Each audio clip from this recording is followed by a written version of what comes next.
In this video, I'm going to show you why trading psychology is the thing that separates winners and losers, how to work out what level your own mindset is actually at, and how to fix it yourself so you can scale your trading and make lots of money. Let's get into it. One of the biggest mistakes I see traders make is not knowing the difference between a mindset problem and a tactics problem, because the fix for one makes the other worse. Let me give you an example. I once had a session with a trader who kept messing up his biggest opportunities, the A-plus setups. He'd undersize them, sell early. Sometimes he'd talk himself out of the trade completely. So what did he do? What most traders do. He tried harder. More hours, in early, out late, 7 days a week. In his head, he wasn't a good enough trader yet, so it was a problem that he could outwork. And you know what happened? Nothing. Nothing changed. He was outworking almost every trader he knew, and the results still weren't coming. And that's because he'd misdiagnosed the problem. This was a mindset problem, and he was treating it like a tactics problem. Here's the thing. Early in a trading career, there are two phases, and you need to know which one you're in. Phase one is the pure beginner. You don't know what you don't know, and there's a lot you don't know. You're paying down a lot of your ignorance debt. And let me be blunt. No amount of mindset work makes up for ignorance. Anyone telling you otherwise is delusional. Your goal in phase one isn't to make money, it's to learn as fast as possible. Phase two is when you become intermediate. Now it's about correctly applying what you've learned. Think of it like chess. Phase one is reading a lot of chess books. Phase two is sitting across the board and actually beating someone. And here's how you measure it. Ask yourself one question. What percentage of your trades do you actually trade well? Not win, trade well. You follow the plan, right size, right exit. Look at your trades from the last month. Your target should be over 80%. If you're under 65%, your biggest constraint is not knowledge, it's execution. More learning will not save you. You're in phase two, and you need to train like it. That client, he thought he was still in phase one. Learn. So 7 days a week made sense to him. But all that grinding was destroying the one thing phase two actually runs on. His energy. His ability to execute at the highest level was shot. You would ask a Premier League footballer to run a fast 10K the morning before a big match.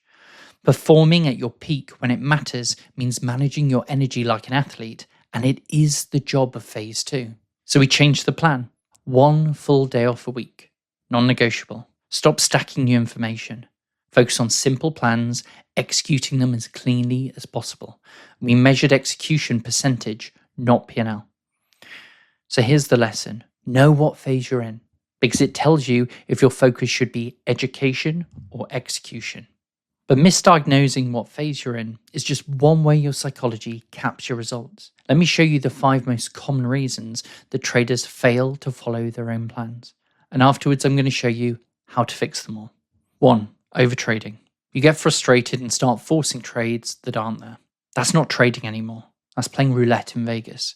You can go on a good run, but the house always wins eventually. 2. Ego. This one wears a few masks, wanting to be up a certain amount, refusing to give it back, needing to be right more than you need to be profitable, protecting a number instead of trading the market. 3. Fear of failure. This is especially brutal if you've blown up an account or two before. That leaves a scar, and that scar can show up years later as undersizing or hesitating in exactly the big moments you've been waiting for. The market hands you the opportunity, and your nervous system vetoes it because it confuses excitement for danger. 4. Fear of making a mistake. Overthinking. Overanalyzing spots that require fast decisions. Slow reactions, worse prices, more risk. Part of the skill is knowing when to be analytical and when to react instantly and fearlessly. And 5. Lack of confidence. Usually after a bad run, the negative self-talk kicks in. The market's changed. My setup doesn't work anymore. I never win. The traders who last are the ones who find a way to stay optimistic through the drawdown. Now here's the part that changes everything. Those 5 problems, they're not 5 problems. Overtrading, ego, fear of failure, fear of mistakes, lost confidence, every single one of them is a symptom. And when you trace them back to the root, you find just 2 emotions, anger and fear. That's it. Every leak you have, every plan you've ever broken, Every A+ setup you fumbled. 2 emotions wearing different costumes. Anger is the fighting emotion. It shows up when the market refuses to give you what you feel you deserve. Revenge trading. That's anger. You're not taking the setup anymore. You're settling a score. Oversizing after a loss. I'll win it back all in one trade. That's anger compressing your time horizon all the way down to 0. Overtrading. Forcing trades because sitting flat feels like losing the fight. Anger trades are about getting even, not getting paid. Fear is the hiding emotion. It shows up when the pain of a possible loss shouts louder than the logic of your edge. Hesitation, undersizing, cutting winners early because you want the relief more than the profit. Fear trades are about avoiding pain, not making money. And here's the cruel joke. Fear costs you more than the losses you're avoiding. It's just because the costs are invisible. Because a skip trade never shows up on your P&L, which is exactly why no one fixes the problems. But Dan, what about ego? That's not anger or fear, isn't it? Ego is just armor. It's fear of feeling like a failure, dressed up as pride. Scratch any ego problem and underneath you'll find someone terrified of what a loss says about them. And here's the deepest layer. Anger and fear aren't even 2 separate problems. They come from the same wound. Attachment to the outcome of this one trade.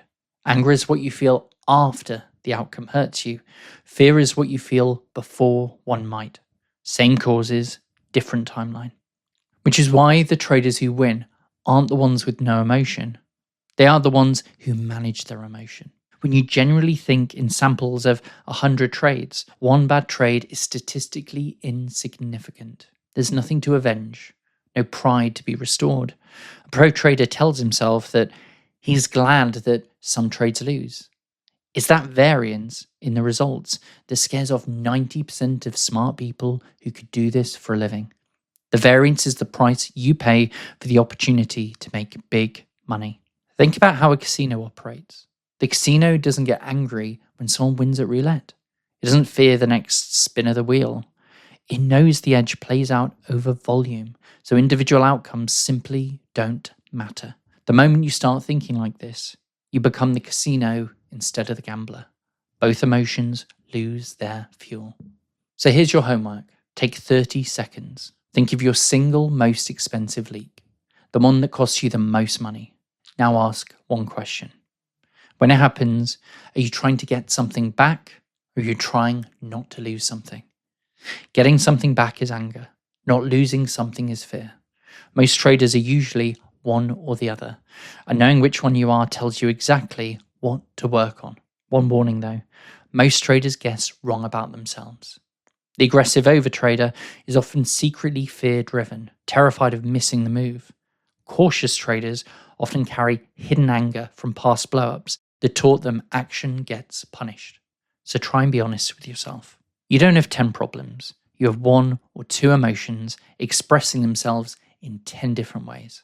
Fix the root and the symptoms collapse together. If you want to go deeper on catching these emotions in real time, watch this video next. It's about stopping tilt in its tracks. And if you haven't yet, please remember to like and subscribe. Bye.